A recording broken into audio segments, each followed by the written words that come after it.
If you have been financially affected by the COVID pandemic, then this message is for you. Are you among the many folks who have lost their jobs, or if you've been furloughed, or working from home at a reduced pay? If you have credit card debt and cannot make your monthly payments, we at Debt Fix Pros can help.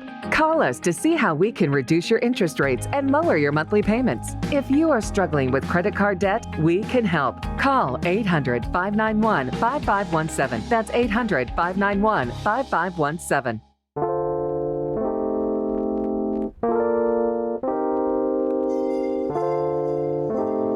This is the G Podcast with your host, Tommy B. Hey, what's up, y'all? Welcome to the G Podcast. It is episode 73, daylight savings time. And I don't know, if you had to stay up last night, if you didn't get that nap, I know you feeling it. So what's up, y'all? Welcome.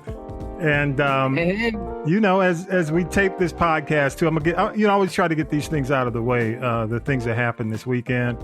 And this is a big deal, of course, a big deal because we still feeling it. We're still dealing with this stuff. On March 13th, this weekend, last year, Breonna Taylor was murdered, 26 years old. Say her name again. Say her name. Breonna Taylor was murdered. And I say murdered, in her Louisville, Kentucky apartment, white plainclothes murderous thugs is what I like to call them. Commissioned by the Louisville Metro Police, forced entry into her apartment, as part of and I call it a flawed and lazy murder or drug investigation, which is what it was, turned into murder. So, of course, remember her and definitely say her name. And I know they're doing some protests this weekend in Louisville, peaceful as they know how to do. Yes. And also, we're going to get into the George Floyd settlement, that $27 million settlement, right after we come out of Mike's, Syracuse Mike's headlines. Again, y'all, welcome to the G Podcast. Each week we do news, politics, that pop culture, that piping hot tea from Tanya B, who I did not expect this week because I had the show must go on. I know I missed you a couple of weeks ago. I just had to pump through and push through and take some Tylenol number 3 and a Benadryl. And I'm here. You got that COVID shot, and you know what's? And I know. Let me give you your just due for doing the right thing. And let me say this. I don't know. Y'all watch Amber Ruffin, the Amber Ruffin. No, I didn't watch her this week. It's hilarious. Her sidekick, right? He went. I think he got a COVID shot. So the whole thing was around the fact that he developed all these superpowers. So he was not me. He was psychic. He could move stuff. He could shoot lasers. I mean, it was funny. I mean, but on a serious note, congrats. I appreciate you doing. I'm next. I think I'm next on the I'll list. say this. I really thought long and hard about it. And 2 things really swayed my decision. Well, 3 things. One, that Sister Girl was involved in the whole thing in creating the vaccine, number 1. Number 2, I need to get some normal back in my life. I need to go hug my mother, who I have not seen in 15 months. And she taught me how to cook a lot. And the other thing is, I looked at it like this. As a kid, and most of us did, we got the measles, the mumps, and measles, mumps, and chickenpox vaccine. Yeah. And, we're still here. And keep this in mind, back then, they didn't have the medical advances that they have now. So people, please take that into account. It's a new day. Yeah, so true. And you know what? There's a misconception when people talk about the Tuskegee experiment that they were injecting them with syphilis, and they weren't doing that. They weren't giving them the cure. They were just giving them placebo. So, some people are like, well, they might give me, well, it's and they compare it to Tuskegee, and that's kind of, that's a misconception that's, that's kind of prevalent in the community. But good for you. Good for you. Let me say this. Go ahead. If Tuskegee was all people of color. Yeah. But if this vaccine is as funky as some of those naysayers feel, it's going to be a whole lot more than some dead Black people up in here. Okay. But let me say this. It's not, from what I heard this on MSNBC, because we tape this show on Sunday. So, I get to see all the Sunday shows. And they said that the top what is it, the demographic that's refusing to take the vaccine, not delaying, but refusing. You know who they are? It's either millennials or older people. The Trump supporters. Oh, yeah, I did read about that. Oh, they want to keep spreading it. Okay, you know what? Well, that's okay, because you know what happens when you don't get the vaccine? They can go sit. Okay. Yeah, it's the Trump supporters are the main ones. So, all right, y'all. Hey, but again, this week, we're going to talk about, the COVID relief, which should be hitting banks. If it hadn't already hit a bank, I know y'all. Not mine. Black people don't go out there and put a down payment on a Jaguar. Sure. It's already spent. I need to call, man. Don't do it. And Bruno Mars and Anderson .Paak, Sonic Soul, they're going to be at the Grammys as we tape.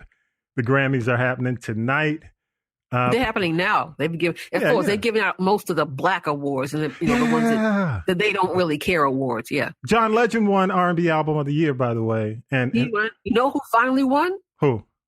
Whose world is this? Nas finally won his first Grammy. Damn, what did he win for? Overdue. What did he win for? Best rap album. Because I thought they may have put him in spoken word, try to get him something. No, but let me say this: the other people in the category, a couple of them I never even heard of. He was up against like Royce the 5'9", and he was only a recognizable name. I say that. Yeah, we're going to talk about this because we've got a special guest in, and I got to give this brother his hype because I met this dude when in another life when I was doing radio in the ATL, and he is an accomplished bass player, musician, songwriter. He's played with Clarence Carter, funk legends like Slave. He did some work with Speech of Arrested Development, studio work with Steve Arrington. Steve Shockley out of Lakeside. I know him again because we spent some time together. Hey, Keith, man, can you imagine like 28 years ago, man? Damn it. Yep, and it was funny, man, when I contacted you. It's like I told somebody, I said, man, me and him started rapping like we was right there in his office. Like had nothing. Like ain't no time passed. I know it, man. We just jumped right back into a conversation about music. But this brother, man, he was in school and connected with us in like an internship, spent a couple of years with us. And, I think at the time when you came in, the big R&B album was Sons of Soul. It was Tony. So that was, kind of revolutionary back then because it was, R&B going back and kind of, you had Anniversary, Slow Wine, all those songs from Sons of Soul and people, it's almost like what Bruno's doing today, Tony was doing with Sons of Soul. So y'all give it up for Keith and Tanya B. I got to explain something. Okay. His name is Ricky. His name. I'm not going to mansplain it. Okay. Hit it. But K-Dub is his name. We call him his name. He goes by K-Dub, not KW. Like our good buddy, our show, our super fan. Super fan is what you call him. Yeah. But he is like, Keith goes by K-Dub, and our super fan is KW. So y'all give it up. Y'all give it up for K-Dub. May I say one thing? Yeah. I give you extra props, brother, because you came from a time when you had to know how to play an instrument and you had to have talent and at least sing a little bit. That is not the case now. And we talked about Bruno and all of them, bringing that back. You came from a band. Yep. He played. Were a band. You play bass, don't right? Have that now. You play bass. Bass, right? K-Dub? Yeah, I play bass and I played guitar with Clarence and Slave, but I ended up playing bass with Clarence after the bass player left, so I play bass, guitar, and drums. So K-Dub? Most of the time bass because it's a little easier. Yes, ma'am. You be stroking? No.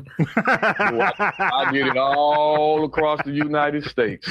I was in Mississippi doing that so much I don't even need to go ever again. Ran in the scratch down there one time too. Oh wow! Say what now? Say what? Repeat that again. I ran in the scratch down in Mississippi. Wow. But that name K-Dub, I meant to say this. You know who's part of me taking that name? Art Terrell. Oh wow. Him wow. And there was a guy here that called me that too, and they both start calling me at the same time when I was going back and forth from Dayton to Atlanta, like on the weekends. And I was like, man, Art called me the same thing Sean called me. So I guess I'll go ahead and, matter of fact, when I got on Facebook to find you back in around, I think it was like 2010 or something, I first contacted you. Yeah. I was trying to figure out a name to use because I didn't want to put my real name. You know, I'd be like, I don't want nobody to know who I am. So I just put that one on there. So you didn't want to use the government name. I got you. I got you. Man, nobody tracking me down. Well, hey, man, thank you for being on, man. We had an extensive conversation about the Grammys, and I wanted to bring him in. You know, well, we're talking about Bruno Mars, really, and R&B. And I wanted to bring him in so he could have that conversation, not knowing that Tanya B with her special talents, her new talents from her vaccine was going to be on the show today. I thought you were going to take a week off. I'm telling you, you know what? And I'll real quick, I'll tell you this. Yeah, right. I talked to people that had it, so I would know what to possibly expect. The one common thread that people shared with me is that they experienced a high level of fatigue, as did I. Yeah. And then I'm trying to sleep last night. And I keep waking up every 2 hours like I'm taking a disco nap. Yeah. And I feel it hitting me again. But today, the other symptom, and I have that right now, is a dull headache. Oh, wow. But my arm doesn't really hurt. My arm isn't the issue. Yeah. Those two main things. But you know what? Don't let that dissuade you. I'll just say that. Cool. If you go all narcoleptic on the mic, I'll hit this. I'll hit this for you. If I start to snore. If you start to snore, I'll do that. I'll hit that. But my brother from another mother, who was the first on the show to get the vaccine, the country commentator, he's out this week on a special mission, which we cannot talk about. But he always inspires us. But he did give us his special version, the springtime version of his inspiration. I'm gonna play that at the end of the show. The pride of the Mac Town, Macon, Georgia. She's a poet, community activist, entrepreneur. She motivates us with a poetic piece. Wyo is in the building. Yeah. Hey.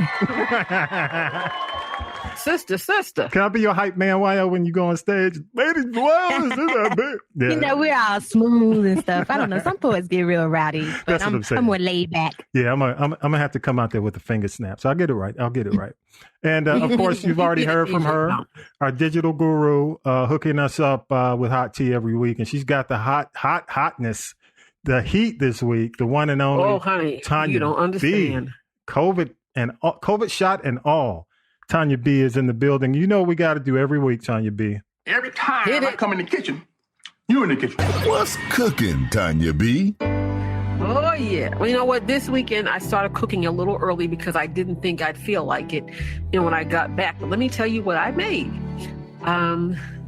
Broiled asparagus, and to still have flavor and cut down on calories, I broiled them, but I sprayed them with butter Pam and just put, like a little garlic and yang. Beautiful. And then I did a penne Parmesan pasta with crab meat. And the other part of the main course is let's see here. It is a honey ginger soy glazed salmon. Wow. Good Lord. It was delicious. But you know what? Go ahead. I don't know if you finished, but I got to say something. No, yeah, I'm done. Yeah. Mm-hmm. Y'all gonna have to put me on 600-pound life on what is this on? Oh my God, that'll make you stop eating very quickly. Because very quickly. This COVID, man, I'm here to tell you. I mean, the quarantine. I'm gonna have to go on a 600-pound life, man. Because this last year, it's been like I don't know what but I'm gonna have to get Noom. I'm gonna have to. Look, I thought about that Noon and the Noon commercial, Sonabello. Yeah, or something because quarantine has not been kind to a brother. Exercise? Well, I walk. I got my Apple Watch, but it's just been not my typical thing. I used to run a lot, my knees, but I got to get back into it. Wyo. No excuses. I think a lot of people, excuses, with this whole COVID thing, in my mind, I do all these exercises in my mind, but it's like people just really aren't motivated. Yeah. I know I'm not. Well, if y'all see me on 600-pound life, shout me out. All right, just shout me out. Shout out to Man, Tommy B. I actually lost a couple fans. Good for you, man. Damn. I ain't been out drinking the beers, so my beer belly left a little bit. Is that all, K-Dub? Is that all? That's it. I went from 168 to 165. Oh, damn. I'll take it. Why you have to say that? Damn, dude. Okay, thank you. Hey, y'all, let's do this like we always do. Let's go ahead and do news with Syracuse Mike, and we'll come back and talk about it. We'll be right back. News team, assemble!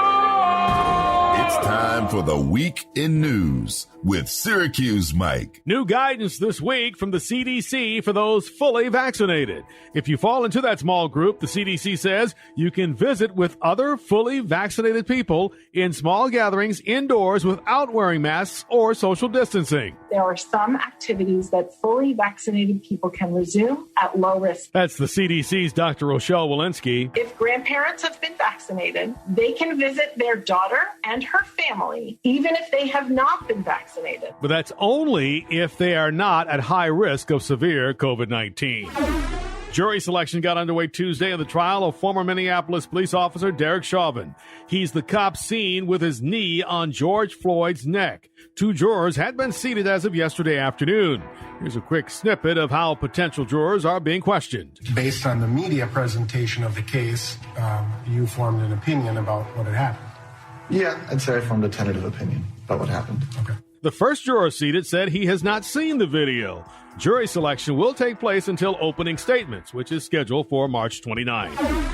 The palace has finally responded. In a statement, Buckingham Palace officials referenced the Harry and Meghan interview with Oprah Winfrey, saying that the issues raised, particularly that of race, are concerning.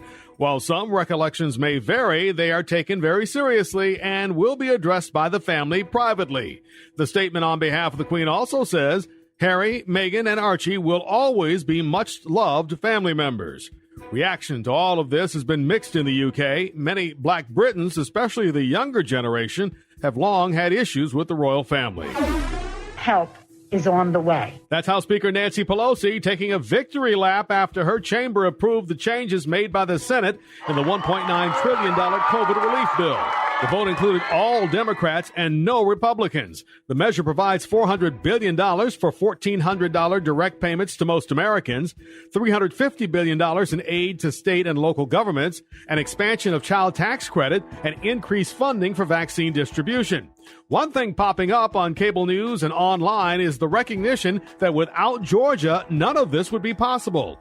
The state's 2 newly elected Democratic senators also understood that their votes were key to helping Americans. This is economic stimulus from the bottom up and the middle out, not from the top down. That's John Ossoff, and here's Raphael Warnock with the impact on Georgia. $1,400 direct payments in the pockets of 4.6 million Georgians. Republicans said the measure was too costly and was packed with wasteful progressive priorities. However, several polls show that over 50% of Republican voters support the plan. This is the 1-year anniversary of the official announcement that the world was dealing with a pandemic. President Joe Biden will recognize this week with a primetime address to the nation this evening. He will also talk about his $1.9 trillion COVID relief bill, which he signed this afternoon, a bit earlier than expected. Historic legislation is about rebuilding the backbone of this country and giving people in this nation, working people, middle-class folks, people who built the country, a fighting chance. That's the president this afternoon. Mr. Biden will hit the road to promote the plan. He, along with Vice President Harris, will be in Atlanta on March 19th. They're calling their tour, with the assistance of other top leaders, the Help Is Here Tour. By the way, for people already in the IRS payment system, the first payments of $1,400 will start hitting bank accounts this weekend via direct deposit. A settlement for the family of George Floyd. Family attorney Ben Crump. This is a message that the unjust taking of black life will no longer be written off as trivial, unimportant, or unworthy of consequences. The $27 million settlement from the city of Minneapolis comes as jury selection is underway in the trial of former police officer Derek Chauvin. who was the cop with his knee on Floyd's neck. He faces charges of murder and manslaughter. Chauvin has pleaded not guilty and said he properly followed his police training. Hey, y'all, I want to ask a couple of things. First, with the George Floyd settlement, this is just me. Is it just me? Is it that the timing of the announcement of the settlement was kind of bad timing if you're going into the case? You know, won't that taint the jury? To think everything is okay, you mean? Yeah, absolutely. Don't you think? I mean, just my opinion. I mean, because here's why I say that. They've already, and I've only seen like some preliminary results on the jury makeup. They got one black man, a mixed race woman, Hispanic guy, and everybody else is white. And they do that. Yeah, they're doing that because basically, you know, they're in Minneapolis. I mean, so his peers in Minneapolis, you know, ain't gonna be a whole lot of black folks on the jury. So my concern was, you know, when people see that a family got 27 million, I don't know if they're gonna have as much empathy or sympathy when it comes down to, you know, convicting this guy. Even the prosecutor, I think it takes pressure off the prosecutor because they'll basically say, well, you know, we didn't get him, but the family was taken care of. Yeah, I'll start with you, Tanya. We'll start with you, Wyo. You've already said, you know, what do you think, Wyo?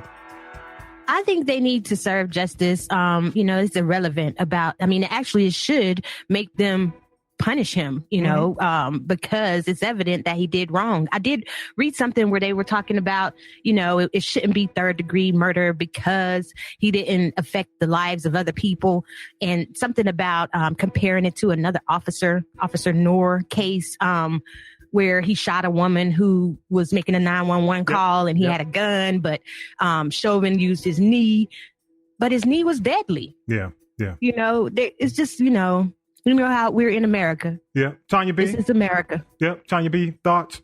Any thoughts there? My thought about this whole thing, whether they announce the verdict or not, you know, it's like let's throw money at these people and they're going to go away and they'll be quiet and be happy and we'll put a gag order on them. You know, Breonna Taylor, $12 million is not going to bring her back. No. George Floyd, and the money, $27 million is not going to bring him back. But what people have to remember is, in most cases, the lead attorney, who is, I call Ben Crump a media whore because he always settles. He does not go to court and win cases. And but he's the civil guy. He's the civil. Yeah, he handles the, you know, personal injury. But go ahead. Yeah, go ahead. Right. But the thing is, by the time the attorneys take their at least 1/3, you know, the family's not going to get all that money. And then I understand in the case of George Floyd, because Ben Crump is not licensed in that state, he had to bring in other attorneys who were licensed, and then they have to agree on what their cut of it's going to be. Yeah. So, you know, it's almost like when you win the lottery, they are going to take out tax. So that what they're awarded is not what they get. And again, it's not going to bring him back. And it seems like with these cases, you know, it's just like, we'll just settle and throw some money at them and they'll take it and they'll go away. I would like to see somebody, anybody, anywhere that would reject a settlement offer. And then what happens? Oh, yeah. And you know what? I'm glad you said that because my concern is, you know, the money comes from the taxpayers. Basically, it doesn't come. The money does not come from the police coffers. It comes from, you know, our tax. You know, it comes from the tax base. Plus, I don't know if you guys know, but the cities buy these bonds. I forgot what they call them, but they're police misconduct bonds. Right. And these bonds, Wall Street's making money on these bonds. You know, so when it just stinks to high heaven. Keith, you got anything? K-Dub, you got any thoughts on that? Man, what you said, it rung a bell. That could very well be it. Because I don't tap into it a lot because I can get kind of like really, really radical. Y'all don't really want to hear my point of view about all this. But to give them that money like that and think it's going to satisfy the people is crazy. But I can see it being a tactic like, let's give them the money now. And if he don't, well, they got paid. Yeah. You know, so everything should be, well, at least you got some money because he died, but you got 27 million and 12 million. Man, I could spend that in the music store in 15 buying equipment in 15 minutes, man. Wow. If he broke that, Justice, I mean, they got to come correct, man. Something needs to be done, and pressure needs to be put on them, and we just should never let up until, us, and then teach the ones behind us, never let up on this kind of stuff. Yeah, I agree, man, because it doesn't do anything. We still have the same issues. We still have the same problems. Now, the good thing is that there's a George Floyd, the Justice and Policing Act, which has already been approved by the House. It's going to the Senate. And the big thing about that is it's supposed to, help get rid of qualified immunity, which is going to hold these police personally responsible. But we'll see. But I do want to come back to that eventually. We'll stay on top of it, and we'll update y'all every week on the trial and what's going on with it. Another thing, before we go too deep into this, moving away from that situation, the Palace. And, we don't do a lot of stuff on the Royals on this podcast. I mean, candidly, we could, I don't care about them, the royal family. But this situation becoming a race issue, and Harry and Meghan indicating that it's a race issue, and the Palace having a statement that says they're concerned that they think it's a race issue, and they're going to address it privately. I was not surprised that the young Brits ain't buying it, because, they don't buy the bullshit. They know, basically the royal family and that whole system has had the foot on black folks and, people of color's neck for years, for centuries. So my whole point in saying that is another angle that you and I were talking about, Tanya B. and Vi and Weil. I did not know the Piers Morgan angle in this, because, Piers was called out and he's walked off Good Morning Britain for being a racist or whatever. He was called out. Sharon Osbourne got involved and tried to come to his aid. She got called a racist. But the thing is, nobody's really talking about the fact that Piers was trying to hit on her. Do you think, Tanya B, was it like... He is a man scorned. How dare she do that? He shot his shot and it just ricocheted. She wasn't thinking about him. He paid for her cab and she took the cab to go meet Harry. Yeah.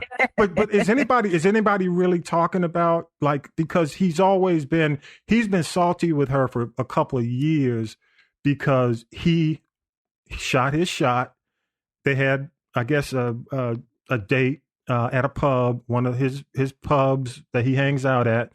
And they were there for a couple of hours, and she, got her in the cab, and the cab took her to Harry, and he said he never heard from her again. So he was salty. So she wasn't interested. He doesn't look exciting at all. But, is it that whole stuffy British sense of entitlement? I'm better than you. Yeah. How dare you turn me down? His ego's bruised. Because I kind of think he's behind all the negative press. I think he's been feeding. Allegedly, I'll throw that in there. What about Meghan's father? Yeah, I think, you know what? I think someone...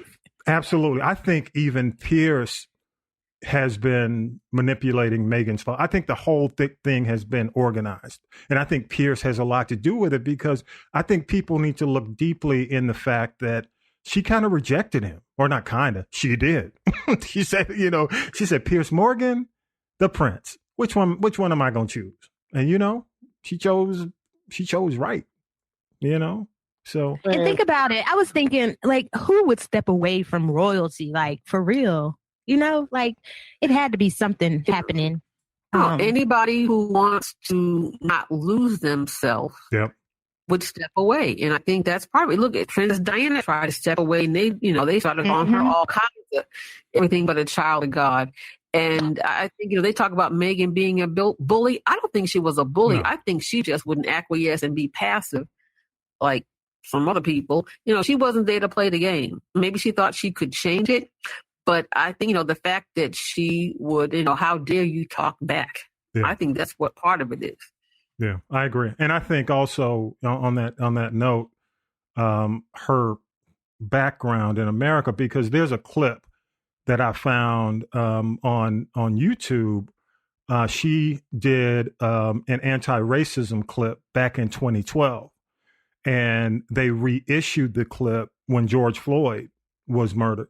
So it was running last year or a couple of years ago when George Floyd was murdered. And and it's a big campaign that she did, which was anti-racism, So in my opinion, and this is where, and I don't want to, I don't want to blame the victim. I don't want to get into blaming the victim, but, a lot of Black folks are saying, especially over in Britain, especially the young Black folks are saying, you had to know that these people were racist before you came in the door, because Harry, you got the picture of Harry with the swastika in the Nazi uniform when he was doing these rave parties back in the day. People knew that there was like this air of racism floating through the family. And it's just a lot of folks. I mean, I just think she had to be more woke than that, especially when I saw the video of her doing this anti-race campaign. She was very, very articulate. She articulated her point about the fact, that she witnessed her mother. This is before she met the royals, but she witnessed her mother, several times being called the N-word. The fact that she, because by looking at her, people never knew what race she was. So when you're like the fly on the wall in a situation, you know how it is. White people are going to say whatever because they don't think she's Black. Nobody knew she was Black. So how much she witnessed before, I don't know how that didn't come into play when she was making a decision to get involved in that. But money changes everything. Money changes. That's right. Prestige, all that. Yep. Hey, y'all, let's do this. We're going to, but you know what? Before we go into break, I got to say, before we go to break, rest in power, man. Marvelous Marvin Hagler. I'm old enough to remember, and I know y'all are as well. This dude would knock what is it, like Chris Tucker? You got knocked the fuck out. My dad loved Hagler, Hearns. We would go to like the Civic Center to actually watch. My favorite fight was Hagler and Hearns. That was a real fight, not a boxing match. Fight. He made it in 3 rounds. He knocked. It was slugging. He knocked Hearns out in 3 rounds. Boom. I think they fought about 4 or 5 times. Yeah. Yeah. The last one, I think he knocked him out in 3 rounds. But 66 years old, one of the toughest fighters I remember. One of the toughest dudes. Southpaw. He held the middleweight title from 80 to 87. He had a 62 win, 3 losses, 2 ties with 52 knockouts. And he was inducted in the Boxing Hall of Fame. So he has got to be, in my opinion, one of the best middleweights of all time. I think they have him listed when you combine all the middleweights. I think they have him listed as 3rd. But rest in power, man. When I hear, I hadn't heard that name because he quit boxing after they cheated him with that Sugar Ray Leonard fight. He said, "To hell with this, I'm out." And he literally walked away from it. He walked away with a lot of money, but he got out of boxing. So rest in power, 66 years old. And just real quick, and then we'll get out of here. And Drew Brees, as we tape the podcast, Drew Brees is saying bye-bye to the NFL. He's retiring, which, it's time. It's time for him to retire, so. All right, y'all. Hey, let's take a break. We'll be right back, and we're going to hit that tea with Tanya B. Be right back. If you have been financially affected by the COVID pandemic, then this message is for you. Are you among the many folks who have lost their jobs, or if you've been furloughed, or working from home at a reduced pay? If you have credit card debt and cannot make your monthly payments, we at Debt Fix Pros can help. Call us to see how we can reduce your interest rates and lower your monthly payments. If you are struggling with credit card debt, we can help. Call 800-591-5517. That's 800-591-5517. Now then, children, it's time for tea. It's tea time, y'all. Sipping the tea with Tanya B. Ooh. Hey, Tanya B. I got one request. Yes. Please use the word allegedly. I'm going to use allegedly. That's my middle name now. My middle name is Allegedly. Go ahead, Tanya B. What you got? Well, in this installment of the Harris Chronicles, that's T.I. and Tiny, allegedly, 6 more women and 3 men have come forward with accusations against Tiny and T.I. There's even an alleged charge of them transporting women across state lines. And then with all of this going on, here comes the mentally ill Azalea Banks, claiming that she is going to testify against T.I. and Tiny. In her mind, maybe she did something with them before she boiled the cat's head. Like she was invited to the party, and then she's saying something about implicating Iggy Azalea, who was, she used to be so fancy, who was T.I.'s artist. She's been notoriously quiet. Yep. But what people are really wondering is, you've got Atlanta Mayor Keisha Lance Bottoms, and this is already her re-election year, and she has taken T.I. and made him part of her transition team when she took office. And he basically is a representative and a liaison for the city, and she hasn't said anything, and neither has Killer Mike. So I wonder. Well, you know what? Can I say this? Can I say this, Tanya B? These are still allegations, and the fact is, allegedly. And the other thing is, if it's just a lifestyle thing, you can't really. I mean, if this was all done, consensual adults in a bedroom, door closed, you know what I mean? Nothing illegal. They're gonna have to prove at some point that these people were drugged. I'm not saying it's right, but they're gonna have to prove that they actually drug these people before anything can happen, before they can move forward. Let me say this. Okay. One thing's for certain, two things for sure. When you get invited to an event at Tiny and T.I.'s, you know what's going down. Yeah. Number one.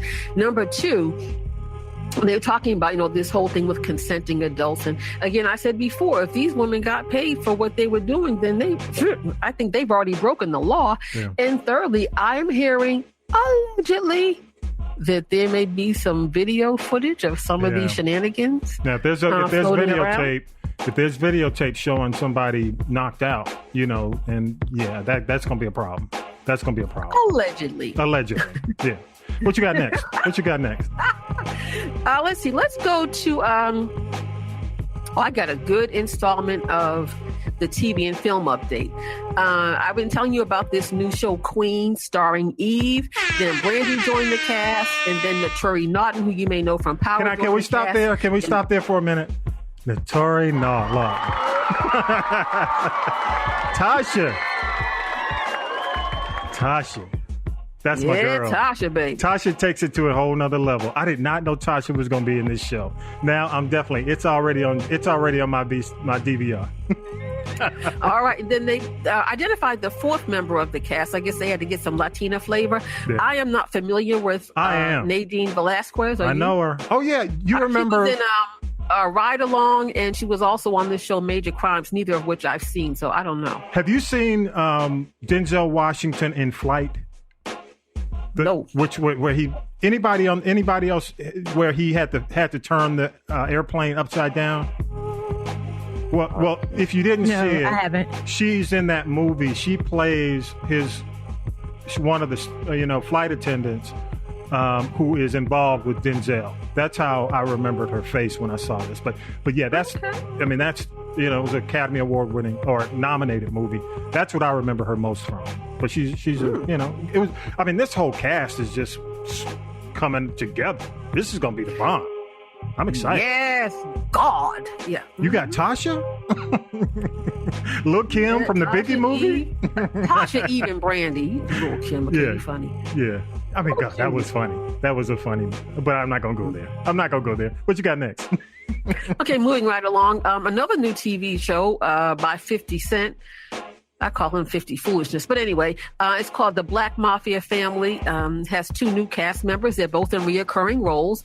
One being Snoop Dogg and the other being Lala Vasquez. Yes. Oh, I'm sorry, Lala Anthony. That was Lala Anthony. Yeah. I got it. Yeah, so they're going to be, and this is actually about the Detroit Flournoy brothers, Big Meech, who's still in jail, and his brother, Terry Southwest T. They had a massive drug empire back in the day. And then they came down here to Atlanta, had a record label, I remember seeing billboards. That's the way it go. I'm like, who are these people? That's the way it go. Anyway, what's interesting is this show was set in Detroit, but guess where it's filmed? In Atlanta. How about that? Yes, ATL. Exactly. And also, who's coming to TV? The Currys. That would be Steph and Aisha. HBO Max has hired them to host a revival of a 70s game show called Tattletales. I don't know. And in this one, they're going to have celebrity couples who, talk about their relationship, like, who knows who better, that type of thing. But the good thing about this is that all the money that these celebrity couples win gets donated to a charity of their choice. So that's pretty cool. Is T.I. and Tiny going to be on that show?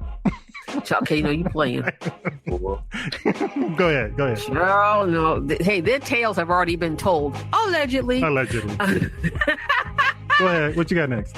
Also, we got Michael B. Jordan. There will be a Creed 3. He'll be directing it. And I'm just wondering now at this point in time, they're wondering if Sylvester Stallone is going to come back in the movie, if he needs to, and what role he may play in this installment of. Can I be honest with you? I don't care as long as he brings Tessa Thompson back. As long as Tessa Thompson comes back, I'm all good. I'm good. I'm sorry. Because Tessa makes the movie. She's really, they play well together. They have great chemistry. As long as Tessa Thompson's back, which I think she is signed up for, Rock, we can do without him. We can just, show we got to show him out in the graveyard. That's cool. He contributed. He contributed a lot to the core of the movie. Move on. They can move on. All right. This is like the new generation. And don't forget, mark your calendars, March 27th. The Tina Turner documentary comes on HBO Max. And they say, if you think you know Tina, you don't know Tina. And she ain't trying to help Ike. So that should be interesting. Yep.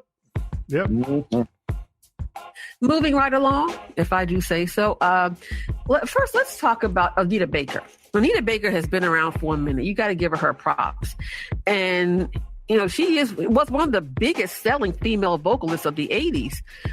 And if you're wondering why you can't find her music, I'm going to tell you why. Are you ready? Yes, I'm ready. It's because all those recordings that she made in the 80s and 90s and even the early 2000s, and there's some that aren't even released. And I heard that there were some that were actually allegedly destroyed. Wow. But what she said is that now she has outlived all of the butt booty contracts that she signed. Yeah. They no longer own her name, her likeness, and by law, 30 years have gone by. She gets her master's returned. And what she's saying now is that if she has to, she'll fight for it. And she's asking her fans, do not download or buy any music of hers or anything that's streaming until she, works this out. And, it's another cautionary tale. You want a recording contract, you sign your life away, then you get mad or whatever the case may be. And, Prince tried to tell people about this years ago, and nobody listened. Slave, wrote Slave on his face. Hey, I hate I can't play that composition album. Damn, that's the album. Once she finishes the legal part of it, you'll be able to get compositions, and it would be cool to hear some unreleased music from her. Because she said essentially she has retired, and she's done well. She owns a bunch of IHOPs and a lot of real estate, so she can just enjoy her life right now. Good for her. K-Dub, you got any thoughts, man, as a musician about? Man, I hope she get her masters back. And I hate, what went down, but that's what it is. How them record companies do. And you know what you're getting into. Record companies been around since the late 1800s. Oh, yeah. Yeah, that's how long they've actually been in existence since then. And people just got to be more aware. But I guess back then, that would be the norm, which is not good. A lot of people got screwed. Where I'm from. Oh, yeah. Yeah, talk really real quick. And I know you got to finish up Tanya B, but you're from Dayton. Name the bands that came out of Dayton off the top. Well, off the top, we start with the biggest, which is the Players, the Ohio Players. Then, then you got the, let me see who would be next. Well, then you got Lakeside Slave. You had Sun. You had the Wilder Brothers out of Heat Wave, Shirley Murdoch, Planet Deer. And then we had still others with major record deals that probably didn't get as big, like Platypus. And you had a group called Dayton. Mm-hmm. Yep.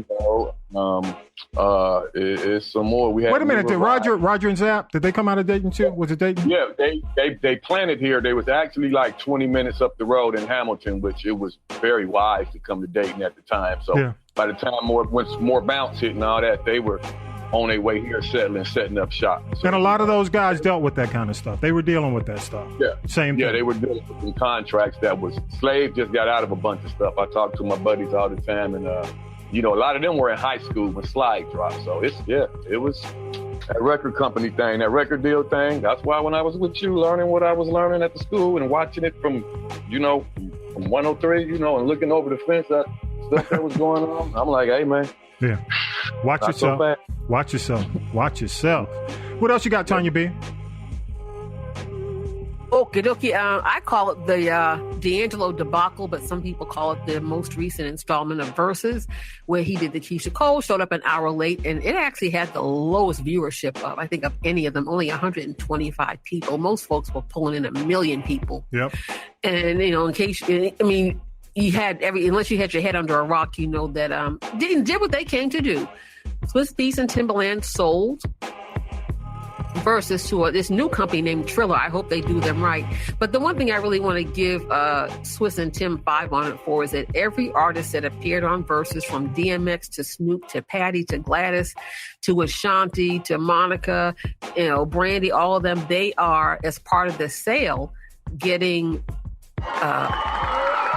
shares, stock in the company, the Triller company. So I hope it does well for them. Big time. I had to give them that because that's a big move, y'all. That's a big move. Yeah, absolutely. Yeah. Now, are you ready for the major headline? In case you didn't know, everything out now was Silk Sonic. Also, Bruno Mars has a clothing line remember Lacoste back in the 80s? Lacoste was a big deal. Yep. Okay, well, they're trying to come back. They have a clothing line that Bruno calls Ricky Regal.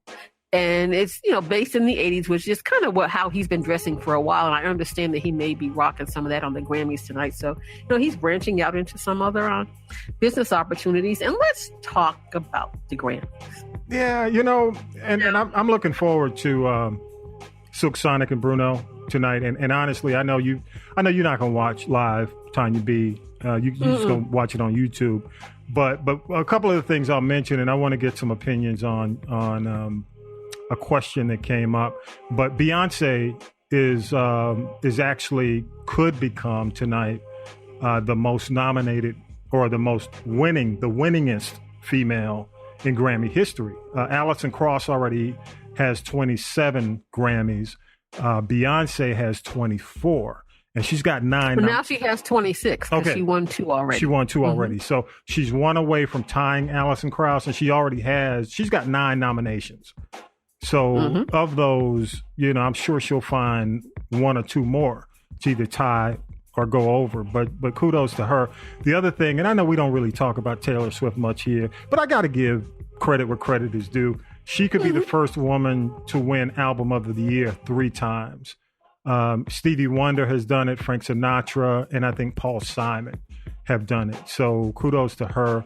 She won Album of the Year in 2010 and 2015. So, there's some stuff coming out of this that might be, I know the Grammys, it's been tainted, been kind of crazy, but we'll see. There's some positive stuff about they've got to make amends. But with that being said, I do want to ask a question, and it's one of the reasons I brought Keith on the show is Gene Simmons. I don't know if you heard about this. Gene Simmons from Kiss has been saying this for a few years. He said that rock music is dead. And he doesn't believe rock bands beyond 1988 will be remembered. The only ones he thinks will really be remembered in history, like the Beatles, will be Foo Fighters and Nirvana. And his statement was the reason is not because of lack of talent. It's because young folks, like the kid living in his basement, would rather share and download files than actually pay for them. And that's what killed the chances for the next generation of great musicians. The fact that music was free and is free. So nowadays, new bands don't have a chance. They don't have a chance. Now, I transitioned that to R&B because I saw an article that said R&B is dead. And, a couple of things that I thought about when I saw that, because Keith, you and I go back, 28, all right, 28, 28, 27. And we were doing our thing again right around the time Tony. It was hot. 90s were hot. You had a lot of R&B artists. I mean, R&B was hot, on fire. But since then, the major labels, and Tanya B, you know this, the major labels have basically, they're not even American owned anymore. The majors own 70% share of everything. Then there's a bunch of everybody else. You had consolidation. So basically all the black divisions got decimated. You don't really have true black staffs the way you used to have. The successful black acts, they just shipped them over to pop now. They've been doing that for a while, but now when you do it, it really takes that money from the urban division. So you can't really be, you can't market these R&B groups. And you and I, you know how R&B radio has been decimated. If you live in Chicago, GCI used to be number one. Where is it now? Like 20? You know what I'm saying? It's like R&B. You know what I'm saying? I mean, R&B, just R&B in general. Even the fact that they're giving away the R&B awards outside of prime time. What does that say? And I'm a big fan of R&B, the alternative R&B. So I don't want to sit here and discount the talent. You look at the nominations, you see like Chloe and Halle, Brittany Howard from Alabama Shakes. I love the Goat Head. I don't know if you heard the song from Brittany Howard. There are a lot of names like Gregory Porter, Robert Glasper. These guys were doing jazz for a while, but now they've transitioned over to R&B. Bryson Tiller, Frank Ocean, Anderson .Paak. But my point, and I want to ask, I'll start with you, Keith. What do you think? Do you think R&B's dead, man? R&B. Well, it's a yes or no thing with me because I stay in contact with talent around here. I know plenty of young cats, 30s and early 30s, late 20s.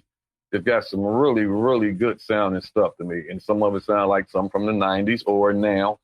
That's good.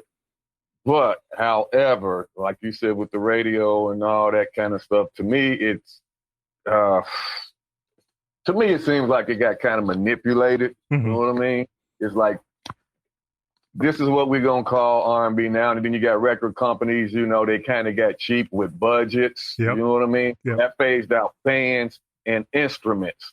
When you start disconnecting like that, then it's going to be a problem. Yeah. But you can put somebody in the studio and come out a lot cheaper if they're just sampling or if they just got a song that's okay or a song that sounds like somebody. And on top of that, like I said, the touring and the grooming of artists and R&B as we knew it, that made special people. Yeah. Because when you want to put out a good product and be a good performer, it's not going to come by just you sitting in your room now that everybody can have a studio and record some songs. Yeah, you can get to a certain degree, but you have to really put in time and work to groom yourself and be something that people like and be mesmerized by and captivated and really, be attracted to you. Yeah. That's why when we're talking, I said, they can say what they want to say, Bruno, and I can peep where he's coming from, but at the same time, I can still tell he puts in work. Yeah, he does. That's what our kids got to get back to it and get out that fast food.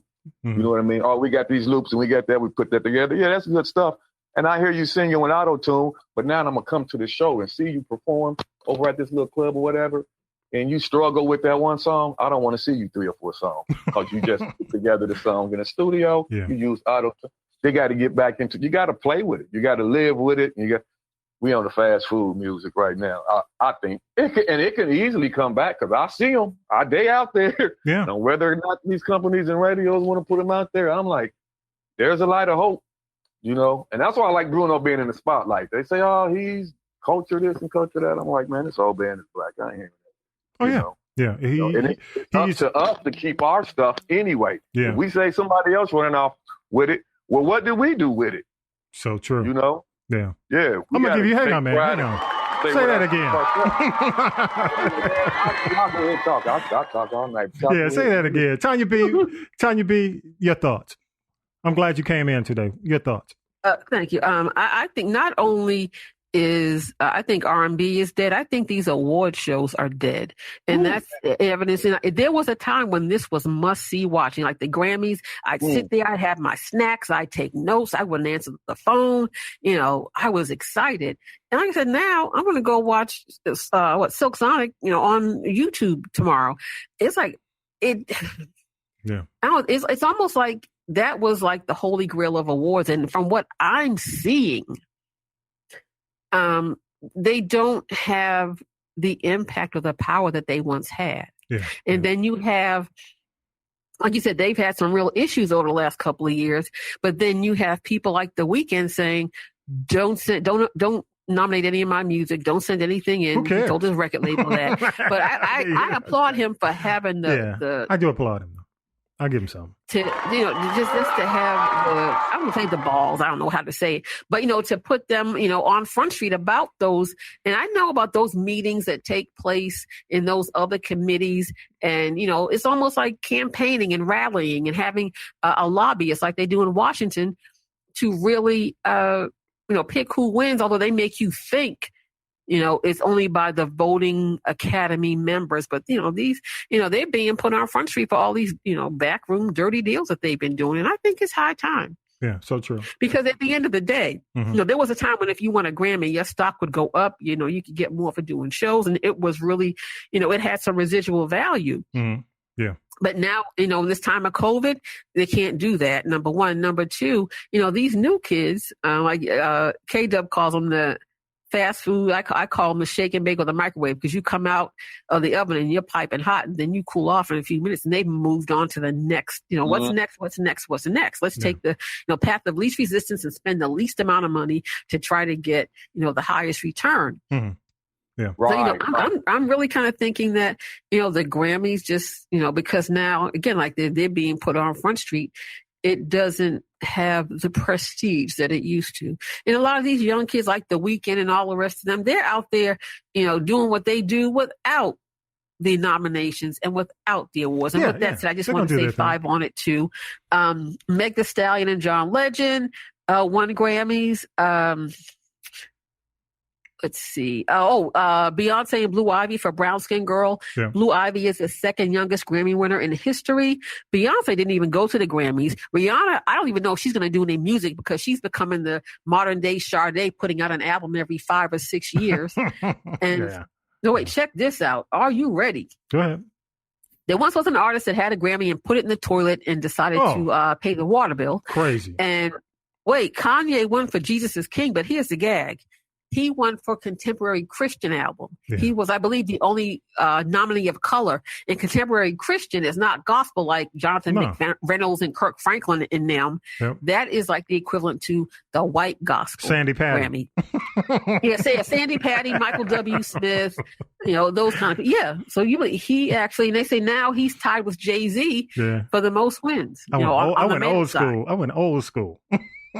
Excuse me, did I hear you say, Tanya, that they already gave the Best Rap Album Award already? Yeah, look, they really didn't do rap and R&B on television, unless they had, their back up against the wall or the label paid to have their artist, accept their awards. But yeah, a lot of them have already been given out. Yeah. Can't even get the announcement on prime time. Rap, what sells, what these kids buying, and okay. Hey, exactly. Wild, before we wrap this discussion, Wild, do you have any quick thoughts on the Grammys, and will you be watching? And is R&B dead? Just curious. Yeah, I do think R&B is limited, especially from the 90s and on back. Sometimes it really disturbs me to hear think something is about to come on and it's like a remix or what do they call it, sampling? Oh, it's a sample. But yeah, they're playing with it. But yeah, overall, R&B is limited now as far as what you hear on radio. But I do think maybe the internet has something to do with it. You have your, satellite radio, and I guess the radio stations are just playing what's making them money and who they're getting paid to play. So wow. There you go. Yeah, that's my thoughts. I doubt I'll watch the Grammys. But let me say this real quick, y'all. I mean, and I want to, because we gotta get into the woke report and wrap the show. And I'll give you the last word, K-Dub. Okay, I'll give you the last word. But I gotta say this. I think it's on life support, and I say that because I really do believe that the alternative R&B artists like Frank Ocean, Bryson Tiller, Anderson .Paak, some of those folks are going to keep it alive and turn it around. Even seeing somebody, I was a big fan of Alabama Shakes, and she's not really an R&B artist, but Brittany Howard, you see, Chloe and Halle, if they can get out from under Beyonce and do some real songs, they'll be good. But I think, the British folk, like Tiana, Major 9 and Earth Gang, her, we got the core, but it's just these groups don't get the marketing. And that's where the challenge is when you bury them before they can go up and even get an award in prime time to choosing the award before the show starts. That doesn't do a lot to raise the profile or even give them the opportunity to perform in prime time. That says a lot. So I think it's on life support. I'll give you the last word, K-Dub, and then we go to man, I didn't really have much. I was trying to figure out the new category you said they call R&B because I was on the phone with Steve Arrington right before we started, and he was telling me about a guy, Thundercat. Yeah. He wrote a song on this album, Black Qualls, that It Is What It Is album. Mm-hmm. And when he said progressive, I was like, oh, okay, well, that's what Thomas was talking about. So they putting us under a whole new thing, which is really still should be called, to me, black music. R&B is taking different forms as far as the way the groove is and this and that. But it's still R&B, man. It's still black music, deep down in the soul. So whatever they doing, man, and the shady stuff they playing, they're going to have to give it up one day because that funk stuff like Bruno Mars was doing, like we was talking, it's giving us a light of hope. And I'm glad to see that kind of stuff, him and Anderson .Paak. And, just these young ones, I encourage them, find you an old school dude that know about that stuff and hang around them as much as you want to, because that's what Bruno's doing. I'm trying to get some over there with Steve Shockley, because from Lakeside, he has some killer hits. All he needs is a young face. But everybody got a studio and know what they're doing. So them type out whatever. Yeah. You just keep going. But I'm gonna say, and we'll go to break. And I hope that they see the value of what Bruno is bringing to the table with the sound, because I remember, and we all remember how these bands like SOS Band. I grew up in the ATL, and seeing them work the streets and work the clubs, perform. The performance was key to these bands being successful. So they worked it. They worked, just like you see Purple Rain and you saw The Time, which is one of my favorite bands, how they used to work the clubs. I mean, that was the way they worked the clubs. And nobody's doing that anymore. Ain't nobody doing that. Yeah.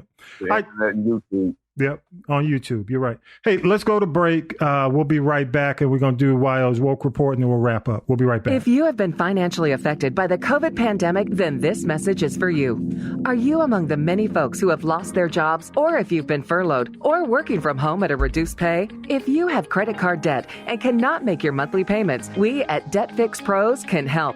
Call us to see how we can reduce your interest rates and lower your monthly payments. If you are struggling with credit card debt, we can help. Call 800-591-5517. That's 800-591-5517. Hey, I want to take a minute to talk about the Start Your Podcast Now free webinars that happen weekly at Castropolis.net. The weekly webinars happen every Wednesday at 9 p.m. and are only about a half hour. It's a great place to start and get questions answered if you're considering starting a podcast. I'm Tommy B, and I'm your host for these weekly webinars. If you're interested, go to Castropolis.net and click on the banner. That's Castropolis.net. Click on the banner. Also, if you're a podcaster, the Castropolis Podcast Network is looking for new shows and creatives to collaborate with. We have streaming opportunities if you're looking to stream your show with us, and also just add our Black-owned and operated network to the other platforms you're already associated with. If you're interested, email us at info@castropolis.net. That's info@castropolis.net. Again, info@castropolis.net. Also, this information will be available on the podcast page. Thank you. Jay, you got to be down. What you ain't down? Yeah, Boogie, now I'm down. But I'm down for something positive in the community. Are you down for that? It's the Stay Woke Report with YO. Hey, it's another edition of the Stay Woke Report. I'm not sure if you all remember the case of Valdosta teen Kendrick Johnson.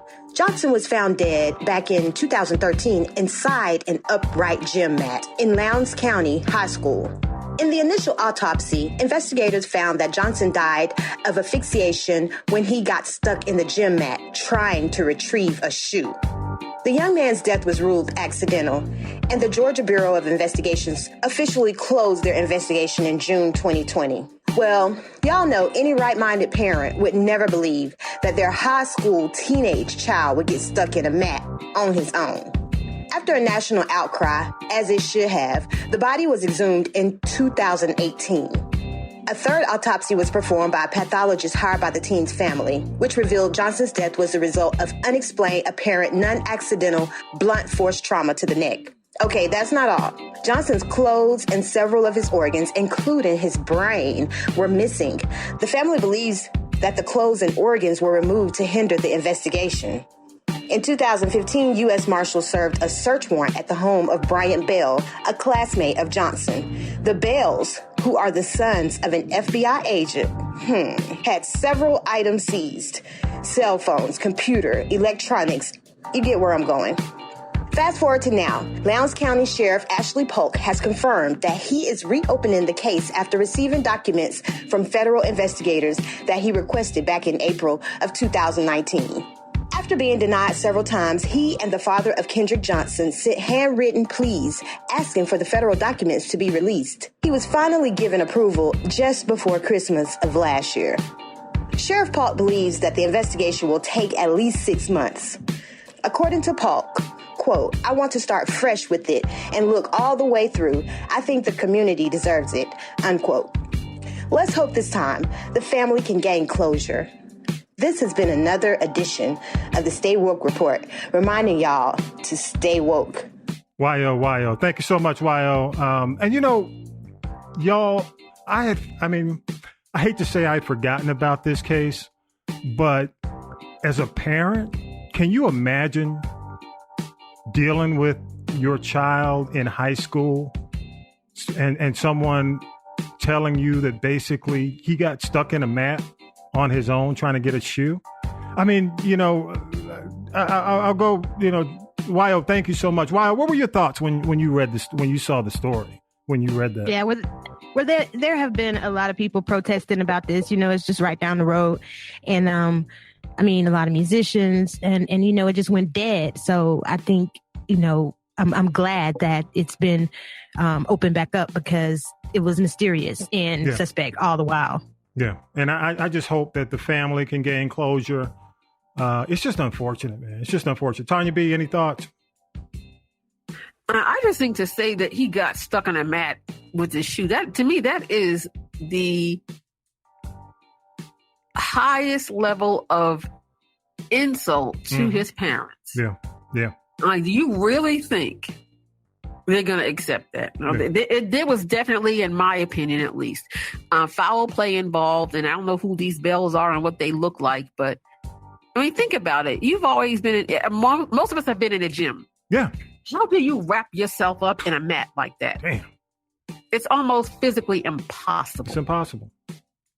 Yep. So my kudos to Sheriff Polk for opening this, for reopening this, and the father. They wrote letters before, you know, last year, and finally the evidence was sent, and now I think it's going to take a while. If I'm mistaken, I think it's going to take like 6 months for them to investigate and come up with some kind of closure for the community and for the family. So we'll keep y'all posted on that. We'll keep you posted. Quick question. Yeah, go ahead. Now, you said that young man's brain was missing. Is that correct, Yes. Wyo? Yeah, they said his brain and his organs were missing. And, you know, that was hiding evidence, some type of evidence. Yeah. Not only that, you know, there's that black market with these undertakers and these coroners where they sell people's organs. Yes. I think they were trying to hide something, but I think, you know, they need to be called on the carpet too, because there's some misappropriation of all things relative to this young man's rights, you know, that had taken place if, you know, do Jesus, I need a benediction. I know. All right, y'all. It's just amazing. I mean, but I'm so happy, if anything, that they reopened this case, because I'm to the point where I gotta, you know, I think it's going to mean so much to the parents. It's just going to mean so much to the community because nobody accepted the initial, what the GBI basically came up with. Nobody accepted that. That's ridiculous. I ain't buying that one. It's ridiculous. Hey, y'all, real quick, on April 11th, we're going to be close to our, I think, 75th or 76th taping on that day. And we start our road to 100. And we're doing some giveaways, some thank you giveaways for all the folks who support us. We really, can't do the show without people, checking out the show, downloading, listening. So we greatly appreciate you. Go to castropolis.net. That's castropolis.net. The sign up is there. All you got to do is go in and fill out the information, put your email address, and we'll start our first announced winner. We'll do that on April 11th, the weekend after Sunday after Easter. I don't know. We might have to do our Easter speeches the week before Easter, Tanya B. If we can get Vine here to do his Easter speech. He can just deliver the message. I'm good. I'll bring my fans and my tambourine. Hallelujah. Vi does the Easter speech every week. But go to castropolis.net and sign up. It's free, no charge. Just listen to the show. We'll be announcing winners beginning on April 11th. Ain't gonna cost you nothing. Just castropolis.net. Go there. Have any questions or you got any feedback for any of the stories we've done today, you can give us a call, 413-556-9546, 413-556-9546. Big thanks, man. And we kept him over. He got to go talk to Steve Arrington. You hear him? He dropping names. But my boy, K-Dub. Oh, man, that's what I be doing, man. Thank you, man. I love to give them guys their props, man, because, man, without them, Yeah, that's what I'm saying. I mean, we wouldn't. I always like to put it out there with them dudes, man. They deserve it. Yeah. I mean, Steve Arrington got us weak in the knees and snapshot going all the way back. Yeah. And, oh, man, Slave was just incredible. Yeah. Man, you hit me to tell me about that award and stuff. I was like, wow, it was good for me. I'm glad you had me on because it's all making my life a little better, seeing stuff come together, pizza. I'm like, oh, okay, yeah. Yep. It's pretty cool right now. Yep. and thank you, Wyo, as always, for what you do. No problem. For putting up with us. Thank you so much for putting up with you. With me, I'm sorry. Thanks to I got to shout out my Smurf brothers from T-Roy from Troy. They listen every week. Howard and G and the crew. Thank you so much for spreading the show and getting the show out there and listening to the show. We greatly appreciate it for your loyal support. KW, not to be confused with K-Dub, out in D-Town. I got to shout him out as well. Oh yeah. He gives the best critique and the best information post show. And I greatly appreciate that. That helps us out a lot. But just thanks to everybody, man, who downloads the podcast every week. We continue to grow, and we can't do it without the support. We don't take it for granted, and we try to deliver some good stuff for you every week. Every time you check us out, I hate to take it. What's on ESPN? You watch ESPN, K-Dub, where Got to Give the People What They Want. What's it, Jalen? Yeah. Every now and then. I ain't been watching lately since they got that Super Bowl, so I ain't been on ESPN. Oh yeah, but he did they do the Got to Give the People What They Want, and they play the OJs. But anyway, we appreciate everybody, and with that, I'll just go around real quick. Y'all got any last minute before we get to benediction? Any final? Start with you, Tanya B. You got anything final? No, just still always. Continue, people, please, to social distance. Continue to wear your mask.